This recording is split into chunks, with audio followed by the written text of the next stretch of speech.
It's amazing how music is so good for everyone. It inspired you to get into the music business, huh?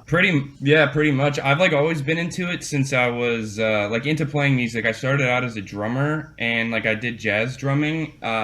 Starting from when I was like 8, I started taking lessons, I think, but it was because I had like horrendous ADHD. So my mom was like, "Oh, we need to get this kid doing something." I was already playing sports, and so then they're like, "Drum kit will fix him. That'll be good." And it just made the house like 10 times noisier. So after that, yeah, I just kept playing the drums and then taught myself the guitar and started like recording myself doing like different arrangements on like at first GarageBand and then Logic, and that was just kind of like how it started. And I would try to make experiment with different things like jazz sounds and funk sounds, and then I guess I love the spring reverb and like the surf sound and like the garage rock. So that's kind of like more what I am drawn to. Kind of started wanting to do music when I was around 17, but I didn't really know I could sing yet. But I dated this girl when I was in high school that like was super into like she did a lot of what was it, theater. She did a lot of theater, and she wound up going like to the Boston Conservatory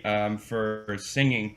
And like I don't think if I had met her, I would have ever believed that I could sing. But she kind of really pushed me to like write songs, and I'd always written like poetry and like, but I never thought I could sing until I met her. And then I was like, obviously I felt like I could imitate the Strokes guy pretty good, and Julian Casablancas, who like I have always loved the Strokes, like.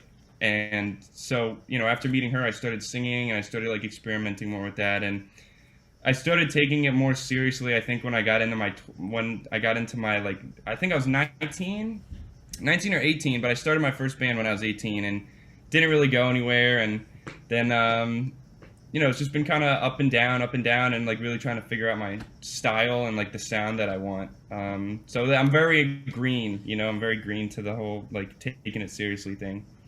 Well, Couple years. it all comes from the heart. And at Right. any point when you start doing music, it means something. So this girl inspired you to get into the singing. That's amazing. You were just trying to impress her probably with your guitar. Yeah, the first actual song I wrote was like the super horrible, like just trite love song, and that was the first thing I ever wrote. And then actually the second song I ever wrote is called Sweet Shatterings. It's on. I didn't put it out till years later, but it's just yeah, that was kind of when the relationship was like folding, and I was like, oh, the pain, oh. So I just channeled it, as many do, into the song. So That's the yeah, only she way to inspired do me it. to do a lot. Yeah, because if you don't take music from real life experiences, it's not, it's What is it? fake. Yeah, well, I think someone who wrote a lot of stories but did it well was Paul McCartney. He made up a ton of characters, and honestly, like the Beatles are like one of my dad used to play them all the time when I was a kid, and I was just like, oh, so good. They have so many good songs. But everything I ever write is like it has to be like super personal, or otherwise I can't like. There's no emotion, I feel like, for me behind the singing or the words. So I can't believe this is your first TV interview. Is that true? Yeah, I've never done any television or any type of like I only recently started to try to advertise, like I just do like that social media, Instagram and Facebook. I've never done a television interview, no. Wow. Well, I'm so honored because the whole thing about JBTV for all the years that I've been doing this show is to get the bands on, the artists on as soon as possible. Because I think it means so much to get get some exposure and show that people really care about what you're doing and how music is so important to everyone. And especially you have a whole career ahead of you for music. So this is exciting. So this is a great edition of JBTV from downtown Chicago. I'm Jerry Bryant along with Owen Tressider. Am I saying your name right?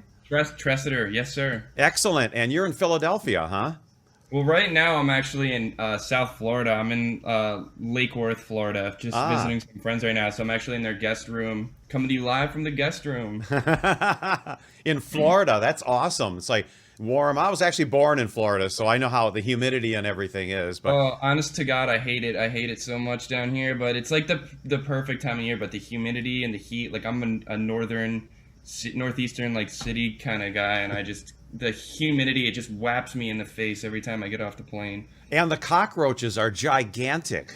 Yes, they are. There's actually like I was staying in this other place before I came here to stay with my friends, and it just was I kept seeing like these massive like palmetto bugs, and I was just like, oh no. I actually lived down here for a year back in like 2017, and my brother and I we got this apartment and like we moved all our stuff in, and we were like so excited, and like we left for like 2 hours and we came back and like all of our food and everything that we own was just like completely infested with cockroaches, and I was just like, oh god. But it's how it is, man. Yeah, yeah, that's the only thing that's crazy about the South. But here in Chicago, we have cockroaches and stuff, but they hide. They come out Right. at night. They want to do their work undercover. Right. That's how New York is too. Like they're all up in the walls and they're tiny and they come out at night and you turn the lights on and they just scatter. They're very stealthy. But in Florida, they go, we don't care. We're going to do whatever the hell we want. You're going to have Exactly. to write a song about cockroaches now. So just I put me know. on cue I have here. a lot of material for cockroaches, a lot of life experience with them. So Yeah. Well, it's even weird. They did, I think MTV back in the day did a movie about cockroaches. Someone did.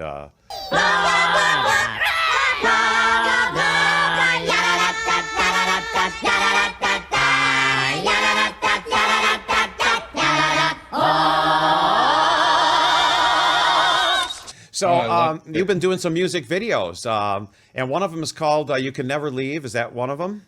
Yes, it is. Yeah, that's like I just took a bunch of like old I don't even know what you call them commercials from like the 50s and 60s and like just a lot of both of the videos are like DIY. Like this one is just like a compilation of a bunch of cool like commercials and stuff that I thought would fit well. So, well, Indeed. okay. Well, let's see your album. Let's see your brand new video. You Can Never Leave, and it's right here. Owen Tressider's on this edition of JBTV from downtown Chicago.